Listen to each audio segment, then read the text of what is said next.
High court के निर्देश के बाद उत्तर प्रदेश में जाति आधारित रैलियां नहीं होंगी, सम्मेलन नहीं होंगे और ना ही थाने में मुकदमा दर्ज करने के पहले आपकी जाति को पूछा जाएगा, बल्कि उसके स्थान पर माता पिता का नाम भी होगा।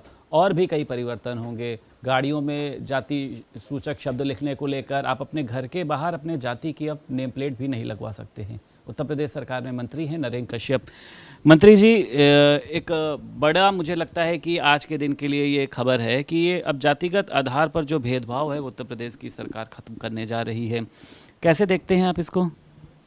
चूंकि भारतीय जनता पार्टी की राजनीति का आधार सर्वस्पर्शी समावेशी विचार रहा है, सबका साथ सबके विकास की अवधारणा रही है, इसलिए प्रदेश के माननीय मुख्यमंत्री जी ने हाई कोर्ट के आदेश के क्रम में निर्देश जारी करके उत्तर प्रदेश से जातिवाद के भाव को समाप्त करने के लिए, जातीय विध्वंस, जातीय वैमनस्य और जातीयता के बोध को समाप्त करने के लिए सख्त निर्देश पूरे प्रदेश को जारी किया है। निश्चित मुख्यमंत्री जी की इस पहल से उत्तर प्रदेश के समाज में समरसता पैदा होगी, सद्भाव पैदा होगा और एकजुटता आएगी, जिसका लाभ पूरे देश को मिलेगा। तो मैं मुख्यमंत्री जी के इस फैसले का स्वागत करता हूं, हाई कोर्ट के फैसले का स्वागत करता हूं कि कम से कम अब उत्तर प्रदेश सहित देश भर से ये जो जातिवाद की सियासत और जातिवाद का जहर लोगों ने बोया है, उस जहर को अब समाप्त करने का समय आ गया है। किसके पर कतरने की आप लोगों ने तैयारी करी? आपके तो जो सहयोगी गठबंधन के साथी हैं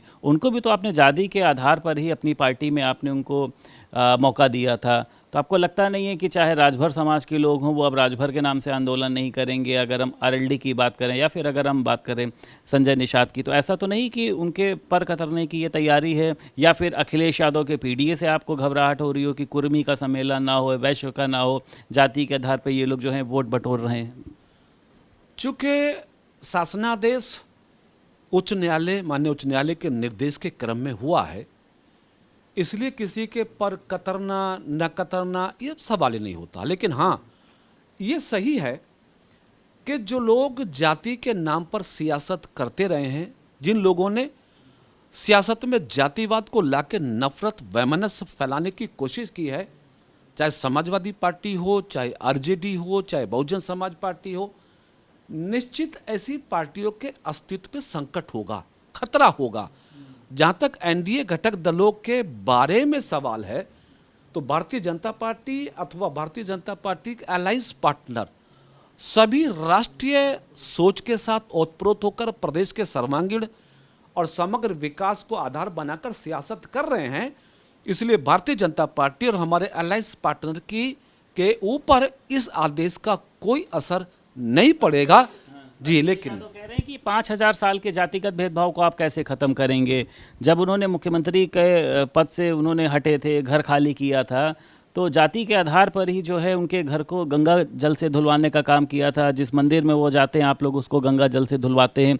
इसको कैसे दूर करेंगे? जाति के आधार पर सब करते हैं। देखिए, जातीयता का बोध कम हो, वैमनस्य कम हो, नफरत कम हो, क्या इसकी शुरुआत नहीं होनी चाहिए? क्या इस पे काम नहीं होना चाहिए? जो काम 50 साल, 5 साल या 500 साल पहले होते आ रहे हों, उन सब पे बदलाव हुआ है ना। कैसे करेंगे? आपने कहा कि घर पे हम नेम प्लेट अब नहीं लगाई जाएगी न्यायालय के आदेश पर, गाड़ियों में नहीं, ये तो सब चल रहा है। अभी भी मैंने देखा था एक थार गाड़ी पे लिखा हुआ था कि क्षत्रिय करके। कार्यवाही भी इस पे कुछ करेंगे कि बस कागज पे ही ये चीज़ें चलेंगी?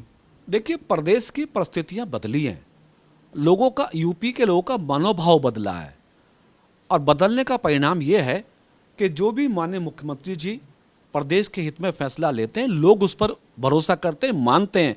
इसलिए मैं निश्चित मत के साथ कह सकता हूं कि जाति के नाम पर होने वाले सम्मेलन, जाति के नाम पर होने वाली बैठकें, जाति के नाम पर होने वाली रैलियां, जाति के नाम पर गाड़ियां, घोड़े, मकान, जो कुछ भी ये दुष्प्रचार का माध्यम रहा है, अब वो सब बंद होगा। और जो लोग नहीं करेंगे तो कानून सम्मत उनके खिलाफ कार्रवाई होना निश्चित है। इसलिए अब जातिवाद उत्तर प्रदेश में नहीं चलेगा। इसका नुकसान चाहे सपा को, बसपा को, उसका वो जानेंगे। एक आखिरी सवाल है सर, ये वन नेशन वन टैक्स, आज जीएसटी की न्यू फॉर्म्स पूरे देश भर में लागू हुई हैं, तो ये चुनावी स्टंट है या फिर एक मास्टर स्ट्रोक है कि आप लोगों को लग रहा था कि नहीं 27 में नुकसान हो सकता है, फायदा दे दो जनता को? क्या है ये? देश इस बात को जानता है कि प्रधानमंत्री श्री नरेंद्र मोदी जी कोई भी रिफॉर्म कभी वोट के लिए नहीं करते, सियासत के लिए नहीं करते हैं। प्रधानमंत्री जी हमेशा राष्ट्र हित में, राष्ट्र की जनता के हित में फैसला लेते हैं। और जीएसटी में जो रिफॉर्म का फैसला प्रधानमंत्री जी ने लिया है, डेफिनेटली देश की समूची जनता को इसका बड़ा लाभ मिलने वाला है। रसोई सस्ती हो गई है, घरों में इस्तेमाल होने वाली चीजें सस्ती हो गई हैं, आमजन मध्यम वर्गीय लोगों के लिए जीवन आसान हो गया है। इसका लाभ पूरे देश में मिलेगा और देश और इस बात को भी जानता है, जिस प्रकार से अमेरिका ने टैरिफ को 50% बढ़ाकर अपना एक सख्त इरादा जाहिर किया था, प्रधानमंत्री जी ने ऐसी सिचुएशन को बहुत टैक्टफुली इंडिया के इंटरेस्ट में उसको लिया, जिसके माध्यम से उन्होंने जीएसटी में बड़ा बदलाव भी किया और स्वदेशी अपनाने का उद्घोष करके प्रधानमंत्री जी ने भारत को अपने पैरों पर समर्थ करने का जो संकल्प लिया है, देश देखेगा कि आने वाले समय में हमारा देश बहुत मजबूती के साथ अर्थव्यवस्था के क्षेत्र में भी आगे बढ़ेगा। उत्तर प्रदेश सरकार में मंत्री नरेंद्र कश्यप हमारे साथ मौजूद थे। लखनऊ से वीडियो जर्नलिस्ट रोहित गुप्ता के साथ संदीप खेर, भारत समाचार।